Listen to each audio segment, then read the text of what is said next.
Hi everyone. Welcome back to Wisdom Academy classes. So നമ്മൾ പുതിയൊരു chapter start ചെയ്യാണ്. തൊട്ട് മുന്നേ നമ്മൾ കംപ്ലീറ്റ് ചെയ്ത ചാപ്റ്റർ സ്റ്റാറ്റിസ്റ്റിക്സ് എന്ന് പറഞ്ഞിട്ടുള്ള ചാപ്റ്റർ ആണ്. ഇപ്പോൾ സ്റ്റാറ്റിസ്റ്റിക്സ് എന്നൊക്കെ പറഞ്ഞിട്ടുള്ള ചാപ്റ്റർ വളരെയധികം എളുപ്പമുള്ള ചാപ്റ്റർ ആണ് കേട്ടോ. നമുക്ക് നല്ല മാർക്ക് സ്കോർ ചെയ്യാൻ പറ്റുന്ന ചാപ്റ്റർ ആണ്. മെയിൻ, മീഡിയം, മോഡ്, അതിലെ മിസ്സിംഗ് ഫ്രീക്വൻസീസും കാര്യങ്ങളും പഠിച്ചു വയ്ക്കുക. അതേമാതിരി തന്നെ ഇക്വേഷൻസ് പ്രോപ്പറായിട്ട് പഠിച്ചു വെച്ച് കഴിഞ്ഞാൽ സ്റ്റാറ്റിസ്റ്റിക്സ് എന്ന് പറഞ്ഞിട്ടുള്ള ചാപ്റ്റർ നമുക്ക് കംപ്ലീറ്റ് മാർക്ക് സ്കോർ ചെയ്യാവുന്നതാണ്. നല്ല വെയിറ്റേജ് വരുന്ന ഒരു ചാപ്റ്ററാണ് സ്റ്റാറ്റിസ്റ്റിക്സ്. 5 മാർക്ക് അല്ലെങ്കിൽ 4 മാർക്കിൻ്റെ ഒക്കെ നിങ്ങൾക്ക് മാക്സിമം 4 മാർക്കിൻ്റെ കേസ് ബേസിലായാലും 5 മാർക്കിൻ്റെ പാർട്ട് ഡി സെക്ഷനിലൊക്കെ ചോദിക്കാൻ പറ്റുന്ന ക്വസ്റ്റ്യനൊക്കെ സ്റ്റാറ്റിസ്റ്റിക്സിൽ കിടക്കുന്നുണ്ട്. അപ്പം നന്നായി തന്നെ അത് പ്രാക്ടീസ് ചെയ്ത് പഠിക്കാം. ആരെങ്കിലും ആ ഒരു ക്ലാസ് കണ്ടിട്ടില്ല എന്നുണ്ടെങ്കിൽ നമ്മൾ ഈ ഒരു ഇത്രയും നാളായിട്ട് ഒരു 9 ചാപ്റ്റേഴ്സിൻ്റെ അടുത്ത് കംപ്ലീറ്റ് ചെയ്തിട്ടുണ്ട്. ഇപ്പോൾ എല്ലാ ചാപ്റ്റേഴ്സിൻ്റെയും ലിങ്ക് നമ്മൾ ഡിസ്ക്രിപ്ഷൻ ബോക്സിൽ പ്രൊവൈഡ് ചെയ്യാം. നിങ്ങൾ പോയി ഒന്ന് കാണുക കേട്ടോ. അപ്പോൾ അടുത്തില്ല, നിങ്ങൾക്ക് എക്സാംസ് എടുക്കാറായിട്ടുണ്ട്. അപ്പോൾ നന്നായി തന്നെ പ്രിപ്പയർ ചെയ്യാം. So this is our next chapter, that is circles. Circles ചാപ്റ്ററാണ് ഇന്ന് നമ്മൾ എടുക്കാൻ പോകുന്നത്. സർക്കിൾസ് ചാപ്റ്ററിനെ സംബന്ധിച്ച് ടെക്സ്റ്റ് ബുക്കിലത്തെ ഓൾമോസ്റ്റ് എല്ലാ ക്വസ്റ്റ്യൻസും റിപ്പീറ്റഡ് ആയിട്ട് CBSE ചോദിച്ചുകൊണ്ടിരിക്കുന്ന ക്വസ്റ്റ്യൻസ് ആണ്. അതായത് ടെക്സ്റ്റ് ബുക്ക് നിങ്ങൾ ആദ്യം ഫുൾ കംപ്ലീറ്റ് പഠിച്ചതിന് ശേഷം മാത്രം പുതിയ ഒരു ക്വസ്റ്റ്യനിലേക്ക് കിടക്കുക. ഓക്കെ, അപ്പോൾ ടെക്സ്റ്റ് ബുക്കിലെ ക്വസ്റ്റ്യൻസ് അത്രയും ഇമ്പോർട്ടൻ്റ് ആണ്. ഇപ്പോൾ എക്സാമ്പിൾസ് അടക്കമായാലും ക്വസ്റ്റ്യൻ പേപ്പേഴ്സിൽ ചോദിച്ചിട്ടുള്ള ക്വസ്റ്റ്യൻസ് ആണ് ഈ സർക്കിൾസ് എന്ന് പറഞ്ഞിട്ടുള്ള ചാപ്റ്ററിൽ കിടക്കുന്നത്. അപ്പോൾ സർക്കിൾസ് പഠിക്കുകയാണെങ്കിൽ എന്തായാലും ടെക്സ്റ്റ് ബുക്ക് ആദ്യം പഠിച്ചതിന് ശേഷം മാത്രം എക്സ്ട്രാ ക്വസ്റ്റ്യൻസിലേക്ക് കടന്നാൽ മതി. സോ ആദ്യം നമുക്ക് ഒരു ഓവറോൾ ഇൻട്രൊഡക്ഷൻ നമുക്ക് നോക്കാം. ഒരു സർക്കിൾ എന്ന് പറഞ്ഞു കഴിഞ്ഞാൽ എന്താണ്? It is A closed figure. ഒരു ക്ലോസ്ഡ് ഫിഗർ ആണ് which has A particular radius. ഒരു റേഡിയസ് ഉള്ള ഒരു ക്ലോസ്ഡ് ഫിഗറിനെ വിളിക്കുന്ന പേരാണ് എന്ത്? സർക്കിൾ എന്ന് പറഞ്ഞു കഴിഞ്ഞാൽ. സോ സർക്കിളിലെ 2 പോയിന്റ്സ്, നമ്മൾ എവിടെയെങ്കിലും 2 പോയിന്റ്സ് എടുത്തിട്ട് ജോയിൻ ചെയ്യുന്ന ലൈനിനെയാണ് നമ്മൾ ആക്ച്വലി എന്തെന്ന് പറയുന്നത്? കോഡ് എന്ന് പറയുന്നത്. സോ AB എന്ന് പറഞ്ഞു കഴിഞ്ഞാൽ ഇവിടെ ആക്ച്വലി എന്താണ്? കോഡാണ്. Code is A line segment which joints any 2 points lying on the circle. എവിടെയെങ്കിലും 2 പോയിന്റ്സ് എടുത്തിട്ട് ജോയിൻ ചെയ്യുന്ന ലൈൻ സെഗ്മെന്റിനെയാണ് ആക്ച്വലി നമ്മൾ എന്തെന്ന് പറയുന്നത്? കോഡ് എന്ന് പറയുന്നത്. So diameter is A code. Diameter എന്ത് തന്നെയാണ്? കോഡ് തന്നെയാണ്. പക്ഷേ it is the longest code. ഒരു സർക്കിളിൽ വരയ്ക്കാൻ പറ്റുന്ന ഏറ്റവും ലോങ്സ്റ്റ് കോഡിനെയാണ് നമ്മൾ ആക്ച്വലി എന്തെന്ന് പറയുന്നത്? ഡയാമീറ്റർ. നോക്കൂ, ഇവിടെ വരയ്ക്കുന്ന ഈ ഒരു A', B' എടുക്കുകയാണ് എന്നുണ്ടെങ്കിൽ this is our diameter and the diameter is the longest chord. Code തന്നെയാണ് നമ്മളുടെ ഡയാമീറ്റർ, പക്ഷേ it is the longest code. ഏറ്റവും വലിയ കോഡാണ് എന്ത്? ഡയാമീറ്റർ. ഓക്കെ, നെക്സ്റ്റ് കോഡ് കാരണം ഉണ്ടാവുന്ന 2 പോർഷൻസ് കേട്ടോ. കോഡ് കാരണം ഉണ്ടാവുന്ന, ഞാനിത് ഇങ്ങോട്ടേക്ക് വീണ്ടും റിപ്പീറ്റ് ചെയ്ത് വരയ്ക്കാം. So this is A code. ഞാൻ ഡയാമീറ്റർ ആയിട്ട് എടുക്കുന്നില്ല, ജസ്റ്റ് ഏതെങ്കിലും വേറെ 2 പോയിന്റ്സിൽ ഞാനൊരു കോഡ് വരയ്ക്കുന്നു. ഈ കോഡ് കാരണം ഉണ്ടാവുന്ന ഈ പോർഷനെയാണ് ആക്ച്വലി നമ്മൾ മൈനർ സെഗ്മെന്റ് എന്ന് വിളിക്കുന്നത്, ചെറിയ സെഗ്മെന്റ്. അതേമാതിരി തന്നെ ഈ ഒരു പോർഷൻ എന്താണ് വിളിക്കുന്നത്? It is major segment. Okay, ഇത് മൈനർ സെഗ്മെന്റും ഇത് മേജർ സെഗ്മെന്റും ആണ്. അതായത് കോഡ് കാരണം ഉണ്ടാവുന്ന 2 പാർട്സിനെയാണ് സെഗ്മെന്റ് എന്ന് വിളിക്കുന്നത്. ചെറുതാണെങ്കിൽ മൈനർ സെഗ്മെന്റ് എന്ന് വിളിക്കും, വലുതാണെങ്കിൽ മേജർ സെഗ്മെന്റ് എന്ന് വിളിക്കും. Next moving on to another topic. ഇങ്ങനെ, അതായത് നമ്മളൊരു ആർക്ക് രീതിയിലാണ് വരയ്ക്കുന്നത് എന്നുണ്ടെങ്കിൽ now AB is a arc, അല്ലെങ്കിൽ AOB എന്താണ്? ഇവിടെ ഒരു ആർക്കാണ് അല്ലേ. സോ ഇങ്ങനെ ഒരു കർവ് ആയിട്ടാണ് കിടക്കുന്നത്. അങ്ങനെയാണ് എന്നുണ്ടെങ്കിൽ ഈ ഒരു പോർഷനെ വിളിക്കുന്ന പേരാണ് സെക്ടർ. ഒരു കോൺ മാതിരി ഇരിക്കുന്ന പോർഷൻ, അത് ചെറിയൊരു പോർഷൻ ആയതുകൊണ്ട് we are calling it as minor sector. അപ്പോൾ ആർക്കുമായിട്ട് റിലേറ്റ് ചെയ്യുന്ന ടേമാണ് സെക്ടർ എന്ന് പറഞ്ഞു കഴിഞ്ഞാൽ. ഇവിടെ ഒരു സെൻട്രൽ ആംഗിൾ തീറ്റ ഉണ്ടെന്ന് വിചാരിക്കുക. ഇത് ഇന്റർസെക്ട് ചെയ്യുമ്പോൾ ഒരു തീറ്റ ആംഗിൾ മേക്ക് ചെയ്യുന്നുണ്ടെങ്കിൽ നമുക്ക് മൈനർ സെക്ടറിൻ്റെ ഏരിയ ഒക്കെ നമുക്ക് തീറ്റ വെച്ച് കണ്ടുപിടിക്കാവുന്നതാണ്. അതൊക്കെ നമ്മൾ ഏരിയാസ് റിലേറ്റഡ് ടു സർക്കിൾസിൽ പഠിക്കും. അപ്പോൾ ഇത് നിങ്ങൾ ഇത് അറിഞ്ഞിരുന്നാൽ മതി. ഒരു ആർക്ക് കാരണം ഉണ്ടാവുന്ന 2 പോർഷനെ, ഒരു പോർഷനെ മൈനർ സെക്ടർ എന്ന് വിളിക്കും, വിച്ച് ഇസ് സ്മോൾ. വലിയ പോർഷനെ എന്താണ് വിളിക്കുക? മേജർ സെക്ടർ എന്നാണ് വിളിക്കുക. ഓക്കെ, അപ്പോൾ കോഡ് കാരണം ഉണ്ടാവുന്നത് സെഗ്മെന്റും ആർക്ക് കാരണം ഉണ്ടാവുന്നത് സെക്ടേഴ്സും ആയിട്ടാണ് നമ്മൾ റെപ്രസെന്റ് ചെയ്യുന്നത്. നൗ ഒരു സർക്കിളിൽ ഒരു പോയിന്റിൽ ഒരു ലൈൻ വരയ്ക്കുകയാണ് എന്നുണ്ടെങ്കിൽ ആ ഒരു ലൈനിനെയാണ് നമ്മൾ എന്തെന്ന് പറയുന്നത്? ടാൻജന്റ് എന്ന് പറയുന്നത്. So tangent is A line which intersects A circle only at 1 point. ഒരു പോയിന്റിൽ ഇന്റർസെക്ട് ചെയ്യുന്ന ഒരു ലൈൻ സെഗ്മെന്റിനെ വിളിക്കുന്ന പേരാണ് എന്ത്? ടാൻജന്റ് എന്ന് പറഞ്ഞു കഴിഞ്ഞാൽ. അപ്പൊ നമുക്ക് മാക്സിമം 2 പാരലൽ ടാൻജൻസ് ആണ് ഒരു സർക്കിളിന് വരയ്ക്കുക. ഇപ്പോൾ ഇവിടെ ഒരു ടാൻജന്റ് ആണെങ്കിൽ ഇതിന് പാരലൽ ആയിട്ട് നമുക്ക് അടുത്തത് ഇവിടെ വരയ്ക്കാം. അല്ല നമ്മൾ ഇവിടെയാണ് ഒരു ടാൻജന്റ് വരയ്ക്കുന്നതെന്നുണ്ടെങ്കിൽ അതിന് പാരലൽ ആയിട്ട് ഇവിടെ നമുക്ക് എന്ത് ചെയ്യാം? ഒരു ടാൻജന്റ് വരയ്ക്കാനായിട്ട് പറ്റും. ഓക്കെ, അപ്പൊ ഇങ്ങനെയൊക്കെയാണ്. അപ്പൊ ഇതൊരു ടാൻജന്റ് ആണ് കേട്ടോ. എ ബി എന്ന് പറഞ്ഞു കഴിഞ്ഞാൽ എന്താണ്? It is A tangent. അത് വളരെയധികം ഇമ്പോർട്ടൻ്റ് ആയിട്ടുള്ള ഒരു ടേം ആണ്.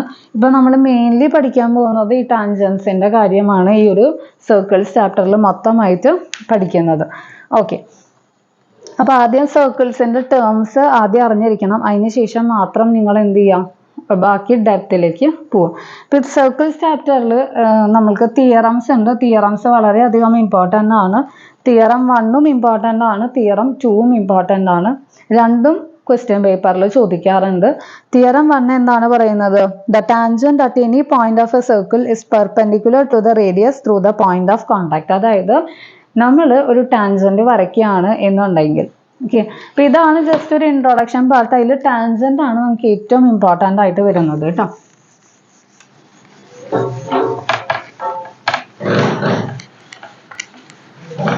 ഈ തിയറംസ് വളരെയധികം ഇമ്പോർട്ടൻ്റ് ആണ്. നിങ്ങൾക്ക് ഇപ്പൊ ഇത്രയും കാലം പഠിച്ചതിൽ നിങ്ങൾക്ക് അറിയാലോ, മോഡൽ എക്സാമും പീരിയോഡിക് എക്സാമും ഒക്കെ അറ്റൻഡ് ചെയ്യുന്നതിൽ നിങ്ങൾക്ക് അറിയാലോ എത്രത്തോളം ഈ ഒരു തിയറംസിന് ഇമ്പോർട്ടൻ്റ് ഉണ്ട് എന്നുള്ളത്. അപ്പൊ പറയേണ്ട ആവശ്യമില്ല. ഈ തിയറംസ് വളരെയധികം ഇമ്പോർട്ടൻ്റ് ആണ്. ഇത് പഠിച്ച് പ്രൂഫ് അടക്കം പഠിച്ചതിന് ശേഷം മാത്രം നിങ്ങൾ എന്ത് ചെയ്യുക? എക്സാമിന് പോവുക. ബോർഡ് എക്സാമിന് ആയാൽ പോലും ഇത് വളരെയധികം ഇമ്പോർട്ടൻ്റ് ആയിട്ടുള്ള 2 തിയറംസ് ആണ്.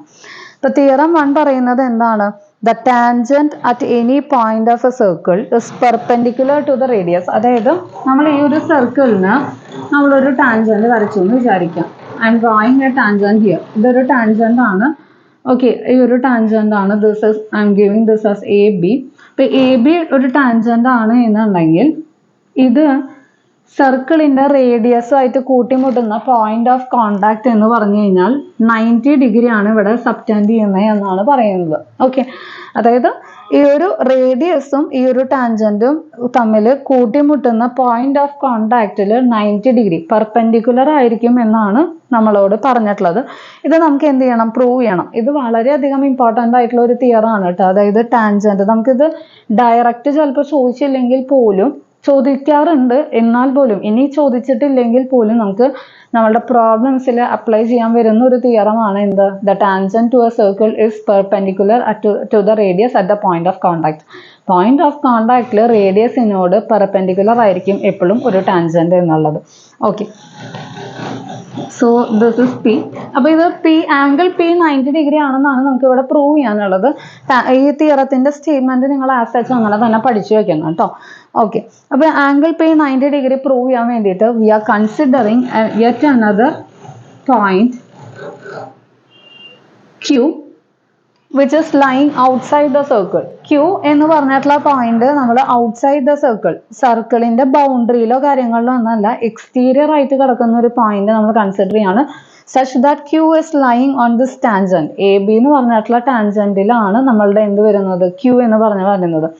നമുക്കറിയാം നമ്മളുടെ ഈ ഒരു പോയിന്റ് ഓഫ് കോണ്ടാക്റ്റിൽ ഒരൊറ്റ പോയിന്റിൽ എന്ത് ചെയ്യാൻ പാടുള്ളൂ? ടാൻജന്റ് ഇന്റർസെക്ട് ചെയ്യാനായിട്ട് പാടുള്ളൂ അല്ലെ. അപ്പൊ Q എന്ന് പറഞ്ഞിട്ടുള്ളത് നമ്മൾ എന്ത് ചെയ്യാണ്? വേറൊരു എക്സ്റ്റീരിയർ ആയിട്ടുള്ള ഒരു പോയിന്റ് ആയിട്ട് എടുക്കുകയാണ്. നിങ്ങൾക്ക് ജസ്റ്റ് കണ്ടാൽ തന്നെ അറിയാം OP എന്ന് പറഞ്ഞിട്ടുള്ള ഈ ഒരു ലെങ്തിനേക്കാളും എത്രയോ കൂടുതലാണ് എന്ത്? OQ എന്ന് പറഞ്ഞിട്ടുള്ള ലെങ്ത് അല്ലെ. അതായത് സർക്കിളിന്റെ ബൗണ്ടറിയിൽ കിടക്കുന്ന പോയിന്റിന്റെ ഡിസ്റ്റൻസിനേക്കാളും എന്തായാലും കൂടുതലായിരിക്കും എക്സ്റ്റീരിയറിൽ ഒരു പോയിന്റ് നമ്മൾ കൺസിഡർ ചെയ്യുകയാണെങ്കിൽ വരിക. That is OQ is greater than എന്താണ്? OP ആണ് അല്ലെ. OQ-നെക്കാളും വലുതാണ് എന്ത്? OP. ഇനി കമ്പാരിറ്റീവ്ലി നോക്കുകയാണെങ്കിൽ OP ആണ് ഇവിടുത്തെ ഏറ്റവും എന്ത്? Shortest distance as compare to OP and OQ. അതേമാതിരി തന്നെ ഈ ഒരു PQ കൂടെ എടുക്കുകയാണെങ്കിൽ OP ഡിസ്റ്റൻസ് ആണ് ഏറ്റവും കമ്പാരിറ്റീവ്ലി എന്ത്? ചെറിയ ഡിസ്റ്റൻസ് ആയിട്ട് വരുന്നത് അല്ലെ. അങ്ങനെ ചെറിയ ഡിസ്റ്റൻസ് ആയിട്ട് വരുന്നത് OP ആണ് എന്നുണ്ടെങ്കിൽ ഈ പിയിൽ ഉണ്ടാവുന്ന ആംഗിൾ എന്തായാലും ആയേ പറ്റുള്ളൂ? 90 ഡിഗ്രി ആയാലേ പറ്റുള്ളൂ. ഇതിൽ നമുക്ക് ജസ്റ്റ് കാൽക്കുലേഷൻസും കാര്യങ്ങളൊന്നുമില്ല. ഇതിൽ ജസ്റ്റ് ഡിസ്ക്രിപ്ഷൻ ആയിട്ടാണ് നിങ്ങൾ ആൻസർ എഴുതേണ്ടത്. അതായത് consider any A point Q which is lying on the line AB which is exterior to the circle. Exterior to the circle നമ്മൾ എന്ത് ചെയ്യുന്നു, Q എന്ന് പറഞ്ഞ ഒരു പോയിന്റ് കൺസിഡർ ചെയ്യുന്നു. അത് എ ബിയിലാണ് കിടക്കുന്നത് എന്നുള്ളതും കൂടെ എഴുതി വെക്കാം. എ ബി എന്ന് പറഞ്ഞിട്ടുള്ളത് ഒരു ടാൻജന്റ് ആണ്, പി എന്ന് പറഞ്ഞിട്ടുള്ളത് എന്താണ്, ആ ഒരു പോയിന്റ് ഓഫ് കോണ്ടാക്ട് ആണ്. അങ്ങനെ ഡിസ്ക്രിപ്ഷനിലാണ് നമ്മൾ എന്ത് ചെയ്യേണ്ടത്, എഴുതേണ്ടത് A B is a tangent and P is the point of contact. അങ്ങനെയൊക്കെ പറഞ്ഞിട്ട് എന്ത് ചെയ്യാം, എഴുതുക. അതായത് നമ്മൾ ഇവിടെ എന്താണ് വരയ്ക്കുന്നത് അത് നിങ്ങൾ എന്ത് ചെയ്യുക, ഡിസ്ക്രിപ്ഷൻ ആക്കി എഴുതുക. ടു പ്രൂവ്, എന്താണ് പ്രൂവ് ചെയ്യാനുള്ളത്, ആംഗിൾ പി 90 ഡിഗ്രി ആണെന്ന് പ്രൂവ് ചെയ്യണം അല്ലേ. അപ്പോൾ പ്രൂഫിലേക്ക് കടക്കുകയാണെങ്കിൽ എന്താണ് ചെയ്യേണ്ടത്, consider a point Q which is exterior to the circle and which is lying on the line A B. A ബിയിൽ കിടക്കുന്ന ഒരു Q എന്ന് പറഞ്ഞിട്ടുള്ള പോയിന്റ് കൺസിഡർ ചെയ്യുന്നു. ജോയിൻ ഒ ക്യു, ക്യൂവും ഒയും ക്യൂയും തമ്മിൽ നമ്മൾ എന്ത് ചെയ്യുന്നു, ജോയിൻ ചെയ്യുന്നു. ഓക്കെ, അപ്പോൾ പ്രൂഫിലേക്ക് കിടക്കുകയാണെങ്കിൽ consider a point Q exterior to circle lying on AB and join OQ. Oയും Qയും തമ്മിൽ എന്ത് ചെയ്തു, ജോയിൻ ചെയ്തു. അങ്ങനെയാണ് എന്നുണ്ടെങ്കിൽ we got that OQ is greater than OP എന്നുള്ളത് ബൈ ഒബ്സർവേഷനിൽ തന്നെ കിട്ടിയിട്ടുള്ള കാര്യമാണ് അല്ലേ. ദാറ്റ് ഈസ് ഇവിടെ OQയും OPയും എടുക്കുകയാണെങ്കിൽ OP ആണ് ഇവിടുത്തെ shortest distance. That is OP is the shortest distance. OP ആണ് ഇവിടുത്തെ എന്ത്, ഷോർട്ടസ്റ്റ് ഡിസ്റ്റൻസ്. അങ്ങനെ ഷോർട്ടസ്റ്റ് ഡിസ്റ്റൻസ് ആണെങ്കിൽ ഈ പി എന്ന് പറഞ്ഞിട്ടുള്ള ആംഗിൾ എന്ത് തന്നെ ആയിരിക്കണം, 90 ഡിഗ്രി തന്നെ ആയിരിക്കണം. ഓക്കെ, അപ്പോൾ OP ഷോർട്ടസ്റ്റ് ഡിസ്റ്റൻസ് ആയെന്ന് കിട്ടിയിട്ടുണ്ടെങ്കിൽ ഈ 90 ഡിഗ്രിക്ക് ഓപ്പോസിറ്റ് കിടക്കുന്ന ഹൈപ്പോട്ടന്യൂസ് ആയിരിക്കും ഏറ്റവും വലിയ സൈഡ്. അത് നമ്മൾ പഠിച്ചിട്ടുണ്ട് അല്ലേ. ഒരു റൈറ്റ് ആംഗിൾ ട്രയാംഗിളിന്റെ ഹൈപ്പോട്ടന്യൂസ് ആണ് ഏറ്റവും വലിയ സൈഡ് ആയിട്ട് വരുന്നത്. സോ OP എന്ന് പറഞ്ഞിട്ടുള്ളത് എന്തായിരിക്കും, ഇനി ഒരു ലൈനിനോട് പെർപെൻഡിക്കുലർ ആയിരിക്കും. അപ്പോൾ ഈ ഡിസ്ക്രിപ്ഷനിലാണ് ഈ ഒരു ആൻസർ കിടക്കുന്നത്. അല്ലാണ്ട് നമുക്ക് ന്യൂമറിക്കൽ ആയിട്ടോ കാര്യങ്ങളായിട്ടോ ഒന്നും ഇവിടെ ചെയ്യാനില്ല കേട്ടോ. അപ്പോൾ ഇത് നന്നായി തന്നെ പഠിക്കുക. ഇങ്ങനെ ഡിസ്ക്രിപ്ഷൻ എഴുതാൻ തന്നെ എന്ത് ചെയ്യാം, പഠിച്ചു വെച്ചാൽ മതി. ഓക്കെ, അപ്പോൾ നമുക്ക് ഈ ഒരു ക്ലാസ് ഇവിടെ വെച്ച് വൈൻഡ് അപ്പ് ചെയ്യാം. കുറച്ചും കൂടെ ഡീറ്റെയിൽ ആയിട്ട് നമുക്ക് അടുത്ത സെഷനിൽ നോക്കാം കേട്ടോ. Okay, bye, thank U.